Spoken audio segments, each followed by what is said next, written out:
ሰላም ጤና ይስጥልኝ እንደምናላችሁ ውድ ኦሮሞ ልጆች አርከፉኔ ኢጆሌ ኦሮሞ በያላችሁበት ሰላማችሁ ይብዛ እንደምናችሁ እኔ በጣም ደህና ነኝ ዛሬ አንድ ማስተላለፈላችሁ መልእክት አለ እስቲ አብረን እንከታተለው ሳምሬ 200 የሆኑ የኦሮሞ ልጆች ሞተዋል ዝም 300 የሚሆን የኦሮሞ ተማሪ ሞቷል ዝም 400 የሚሆን የኦሮሞ ተማሪዎች ሞቷል ዝም 500 የሚሆኑ የኦሮሞ ልጆች ሞቷል ዝም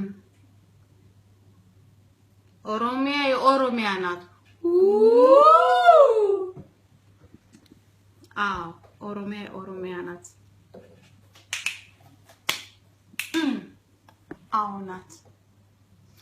ድል ለኦሮሞ ህዝብ ያልኩኝ እሰናበታችኋለሁ እነዚህ ልጆች የሞቱት ለኔ ለእናንተም ነውና ባይ ባይ ቻው